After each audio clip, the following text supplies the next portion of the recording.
Hi, welcome to Frederick's Garage, your favorite location for the eradication of oxidation on your restoration or your transportation.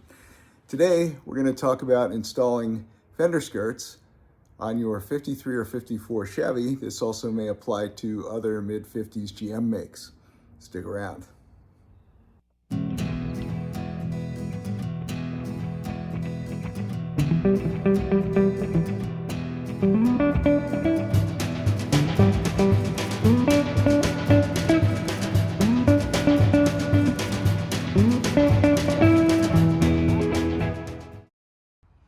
In this video, we're talking about factory style fender skirts.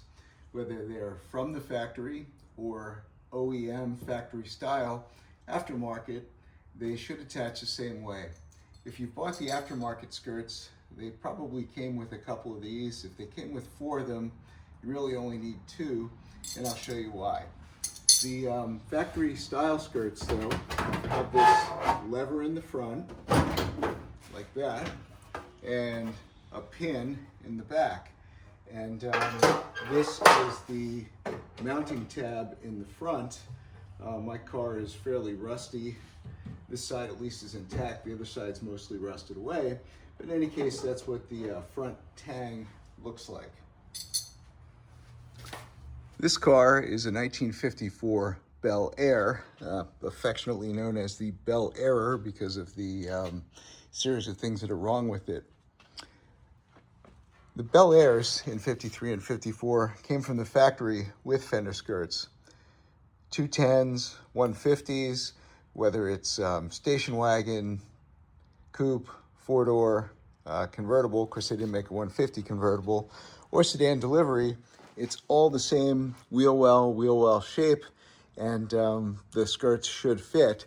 The difference, however, is if you have one of the lower trim models, not the Bel Air, then you're going to have to make the hole for the back pin and figure out where to mount the front tab.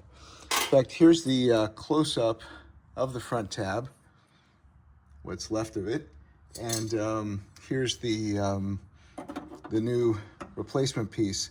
It's concave and convex. The convex side faces you. The smoother part faces the skirt latch. Just an FYI. So we'll get into some of the finer points of fitment and how to potentially locate the pinhole and the front mount if your car doesn't already have that. Sure, my Bel Air came with factory fender skirts. However, the passenger side was so far gone, I need to rebuild everything and find out all over again where and how the fender skirts fit. The hole for the pin in the back is essentially a hole in the quarter panel itself, and then there is this 16 gauge backing plate there, which provides a little more rigidity. I suggest that if your quarter panel and your inner fender is intact, you may not need the extra reinforcement. I'll give some dimensions on this hole in a moment. On the passenger side of my car that I'm rebuilding, you can see that I've just put a slot in what's going to be the inner wheel well. I have a matching slot in the outer quarter panel as well. Whether I put that reinforcing tang on the back or not is to be determined. The hole on the factory side is larger than the tang. I think what they did is position the skirt at the factory in the large hole, pushed it up into place, and then welded in the tang to keep the skirt nice and tight. Once again, here's a look at the factory side. As I said, the hole in the quarter panel is larger than the hole or the slot that's needed for the skirt tab. And here's that tang again. This is a 1/4 inch drill bit.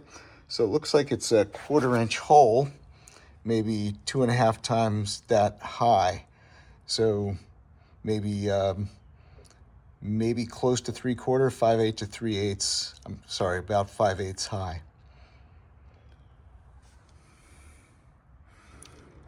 So how do you determine where to put this hole in your precious quarter panel? Well, one good thing about the 53 and 54 Chevy is the fender skirts are the same side to side. So one way to figure this out would be to make a template, cardboard template of the wheel well. There you go. I know this says passenger side, but really it fits driver's side or passenger side. That's not necessarily the case with the 49 to 50 and the 51 and 52 Chevy fender skirts. I think they might be a little higher in the front and the like. So why a template? Why not just give me the measurement or give you the measurement off of my car? Well, where exactly do you measure from? Everything's curved. There's no firm reference point. And also, these cars vary somewhat widely just from plant to plant or even run to run. This car is even a little bit different side to side.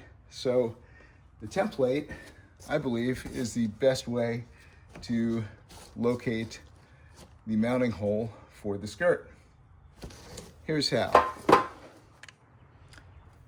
Put the template on the floor, move the lever out from the skirt so it fits a little flatter on the template, and align the template precisely with the top of the fender skirt, like so. Anyway, let's mark the template where the pin is, which is about there and about there. A little tough to get in there, so there we are. So you can see two marks down here on the template.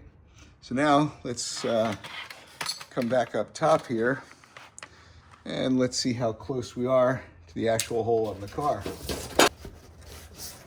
We are pretty much spot on. You can see there's the hole in the quarter panel and there's the template, and as you can also tell, the hole is a little higher, the marked hole is a little higher than the actual hole. So why is that an issue or non-issue?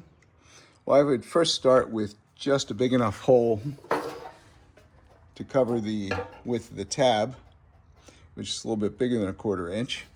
And if we mount the skirt there and the hole is too high, the skirt is going to, sorry, I'm having a little trouble with the front because the car's a little rusty. If the skirt's a little high, then this part will be hitting. So then you would take a small file, maybe a chainsaw sharpening file or a rat tail file, and you would lower the hole a bit. So that's how I would locate the rear hole on your virgin quarter panel.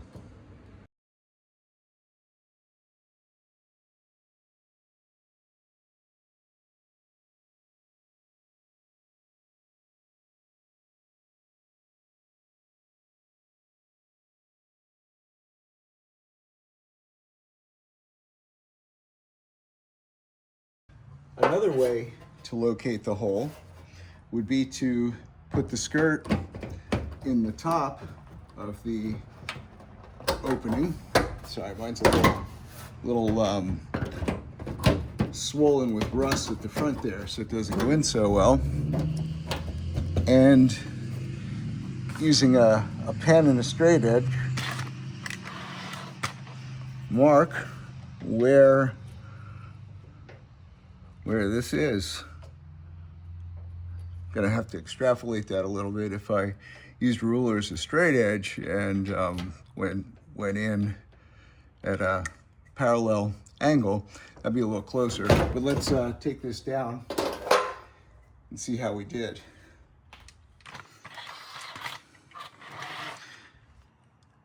Let's get in there a little bit further. So here's the mark on the tape, and here's the hole. So we're a little bit high, but once again, better high than low. In fact, if you're too high and you have an elongated slot, no matter, you know, extra height at the top is not going to be critical. So how far from the edge do you place the hole?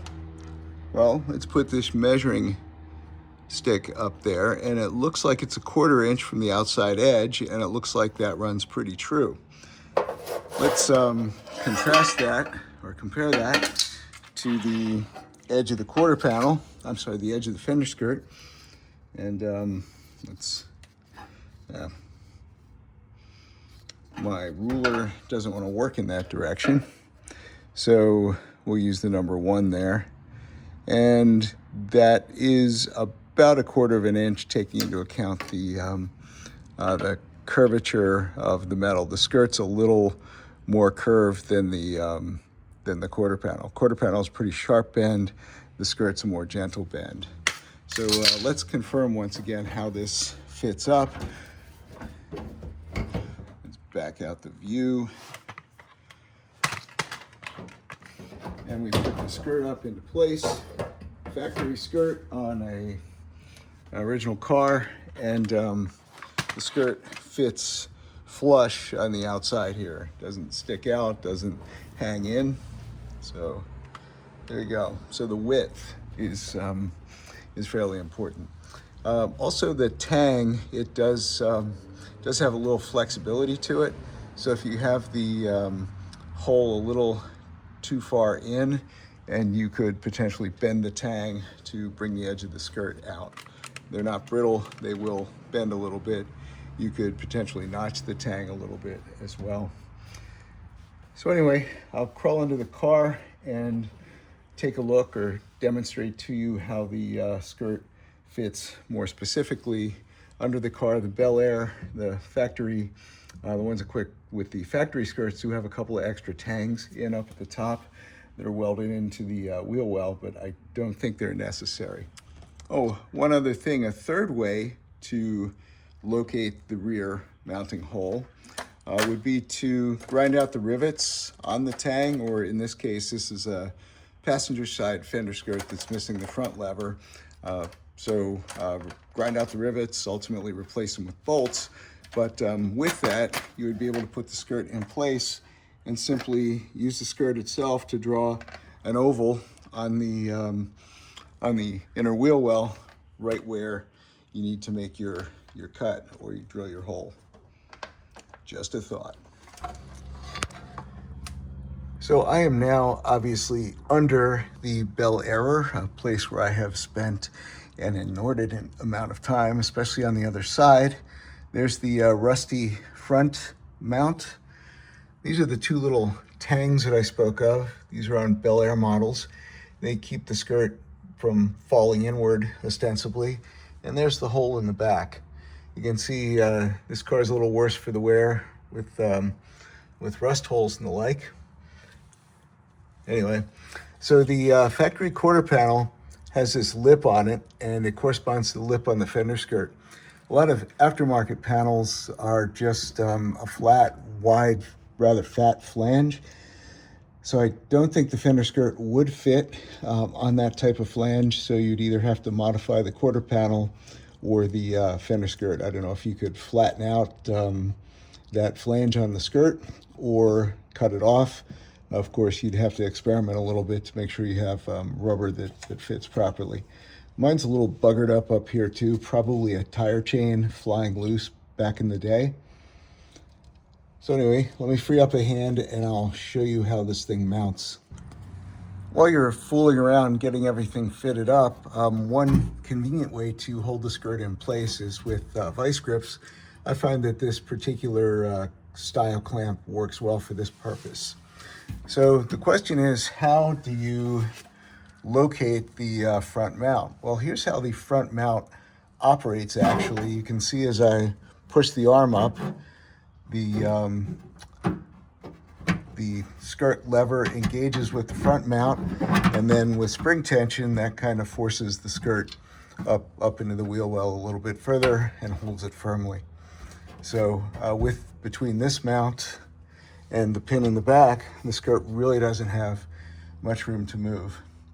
So the question is, if you're putting skirts on your car and it's not a Bel Air that has this piece in place, how do you determine where that goes? Well, first of all, let's take a look.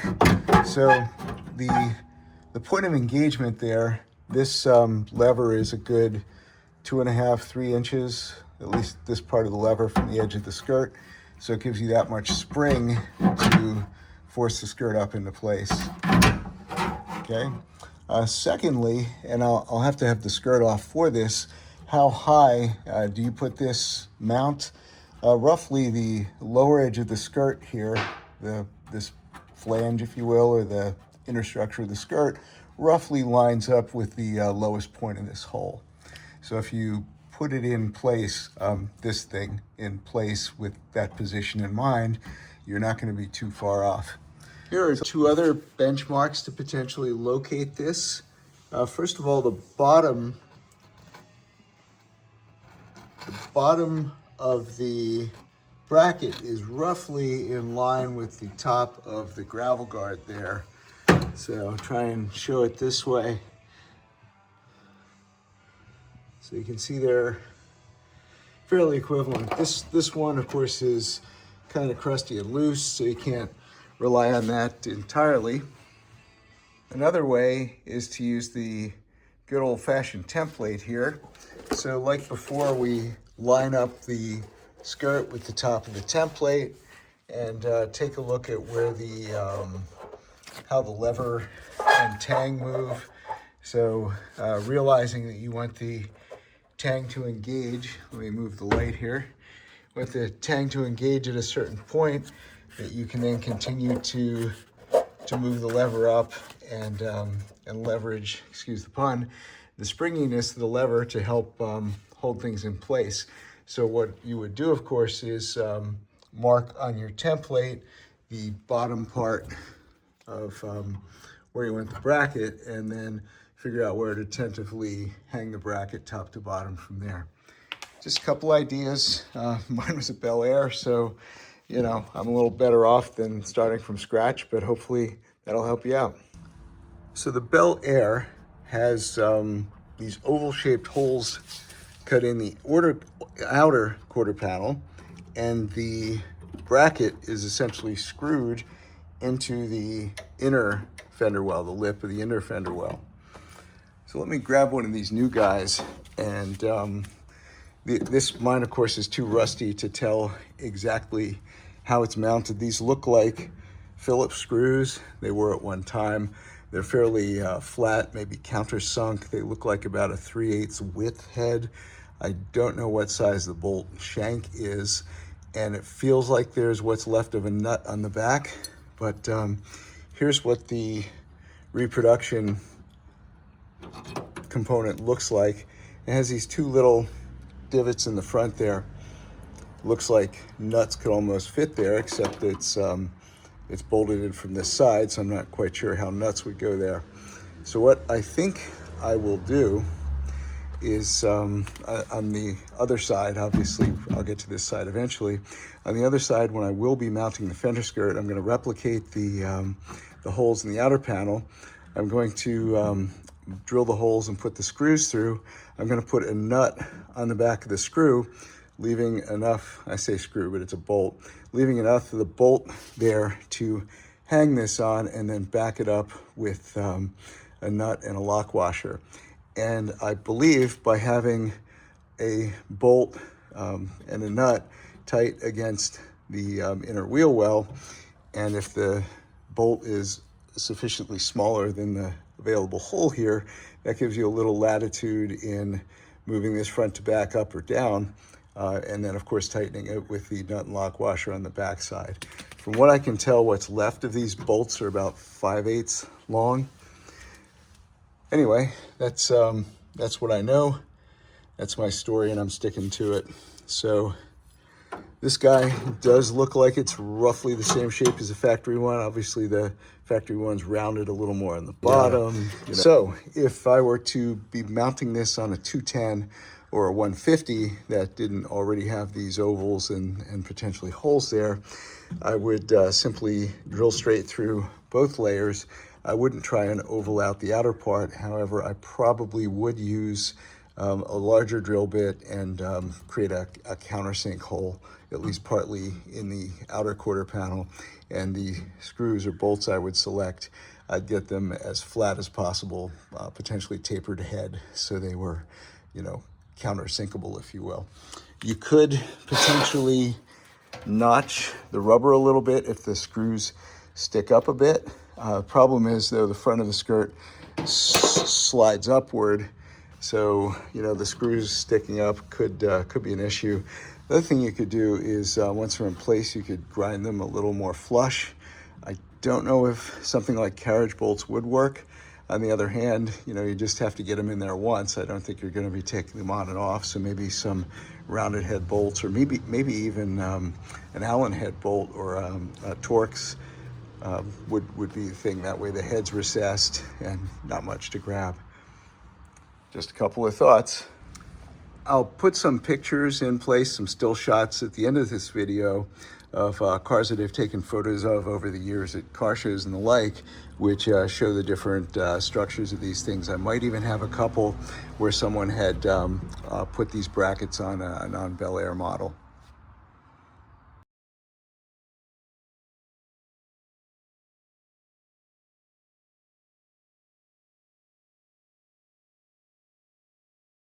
A couple more thoughts on this front mount. You can see that the holes are about centered in the width of the wheel well flange. Same as the rear, you want the skirt to fit flush with, in my case, what's left of the quarter panel. So what I've done is followed through. You got a couple 8/32 machine screws. I know I said bolts before, but these are machine screws. Phillips head, tapered for countersinking, and they're 5/8 inch long. So what I've done, I have this piece that I've cut off the other side of the car, which will be our makeshift wheel well. It is the wheel flange, or the wheel well lip. It's just a different part. This is actually a top section. And what I've done is installed the machine screw with a nut. So there's a little mounting stud there, kind of like this. And ignore the extraneous hole I misdrilled. I drilled 3/16 inch holes. The bottom one, there's only one layer of metal. The inner wheel well had been rusted away at that point. The top one, there are 2 layers of metal, and that one I drilled a second 1/4 inch hole partway through just to countersink it a bit. So you can see they fit fairly flush, and with a little more countersinking effort, I think they'd fit really flush. So the idea is I would take the bracket and simply mount it on those 2 studs with a couple extra nuts. So let me do that, and we'll see how that works. So here's the completed piece, and you can see from the side, there's the nuts that mount the stud. The bracket fits the wheel well flange fairly nicely. This wheel well's kind of rusted away and beat up a little bit, but so be it. And then I had enough room to spin the nuts on the back. I'll obviously put some lock washers in for production purposes. Could you got away with shorter machine screws? Maybe, but there you have it. And as I mentioned, that's about in the center of the flange. So there we go. Hope you have good luck as well. Most of the replacement quarter panels have a wide, flat flange for the fender lip. On this car, the passenger side, I've gone to great lengths to trim and reshape the flange so it has the bevel and more closely reflects the shape of the fender skirt, potentially for a better fit. That was a fairly substantial amount of work, so I hope it turns out well. It also makes the wheel well look a little closer to factory for the little bit of it you can see when the car is parked. But anyway, can't say that that's necessarily worth the effort in most cases. One final thought, if you do go with the flat flange approach, it is possible that you could potentially put pins up through the top of the skirt and locate it in holes on the edge of the wheel well. That would keep the skirt from kicking in or out at the top, which would maybe obviate the need for that, that minor flange that we spoke of. So let me know in the comments what you think, how you're making out fitting your skirts, aftermarket or OEM, on your car, and let me know how you make out. Cheers.